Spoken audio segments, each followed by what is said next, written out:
बहुत समय पहले की बात है। श्यामनगर नाम का राज्य अपने शौर्य और वैभव के लिए प्रसिद्ध था। यहाँ के लोग शांतिप्रिय और मेहनती थे। राज्य की रक्षा की जिम्मेदारी महान योद्धा भोकाल के हाथों में थी। भोकाल अपनी तलवार और अदम्य साहस के लिए दूर दूर तक जाना जाता था। एक दिन राज्य में अजीब घटनाएं होने लगी। रात के समय लोगों के घरों में चीख पुकार सुनाई देती, वह बाहर कोई नहीं मिलता।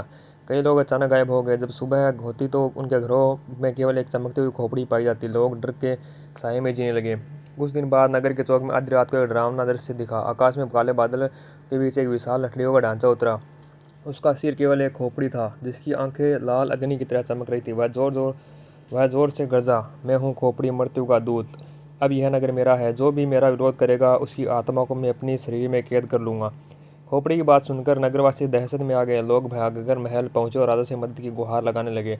राजा ने तुरंत भोकाल को बुलाया और कहा, वीर भोकाल, यह दानव हमारे राज्य को नष्ट कर रहा है। केवल तुम ही इसे बचा सकते हो। भोकाल ने दृढ़ स्वर में उत्तर दिया, महाराज, जब तक मैं जीवित हूँ कोई भी शक्ति श्यामनगर को नुकसान नहीं पहुंचा सकती। मैं इस खोपड़ी को हराकर इसकी दुष्टता का अंत करूंगा। भोकाल ने अपनी तलवार खींची और कवच धारण किया और खोपड़ी का पीछा करने लगा। उसने देखा कि खोपड़ी जंगल की ओर जा रही है। भोकाल उसका पीछा करते करते एक पुराने खंडहर तक पहुंचा। वहां एक विशाल द्वार था, जिस पर अजीब चिन्ह बने हुए थे। भोकाल ने जैसे ही द्वार पार किया, वह एक तिलिस्मी दुनिया में पहुंच गया। चारों ओर अंधेरा था और हवाओं में अजीब सरसराहट थी। अचानक उसके सामने कई हड्डियों के सैनिक खड़े हो गए। वे खड़कते हुए बोले, भोकाल, तिलिस्म में घुसकर तूने अपनी मौत बुला ली है।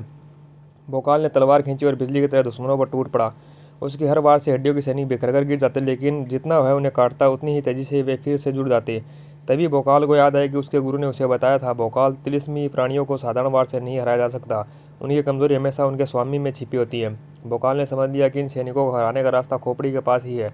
वह अपनी पूरी ताकत शक्ति लगाकर आगे बढ़ा, लेकिन और सैनिकों को चकमा देते हुए खोपड़ी के सामने जा पहुंचा। खोपड़ी सिंहासन पर बैठा हंस रहा था। उसकी हंसी से पूरा महल गूंज रहा था। उसने कहा, भोकाल, तेरी तलवार मेरी हड्डियों को छू भी नहीं पाएगी। तेरी आत्मा आज मेरी कैद में होगी। भोकाल ने तलवार लहराई और जोर से हमला किया।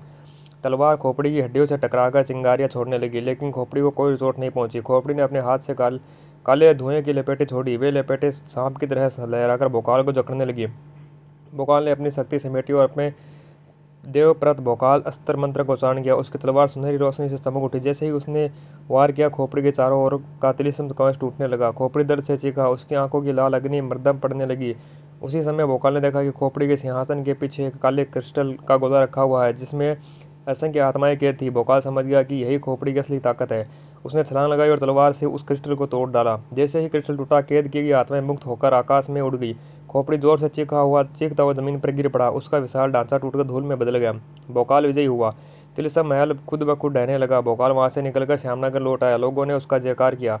राजा ने कहा, वीर भोकाल, तुमने न केवल राज्य की बचाया है, बल्कि निर्दोष आत्माओं को भी मुक्त किया है। तुम्हारा नाम सदैव स्वर्णाक्षरों में लिखा जाएगा। भोकाल ने विनम्रता से कहा, महाराज, यह मेरी विजय नहीं, धर्म और सत्य की है। जब तक बुराई मौजूद है, भोकाल अपनी तलवार उठाता रहेगा। ऐसी और कहानियाँ सुनने के लिए हमारी वीडियो को लाइक करें और चैनल को सब्सक्राइब करें।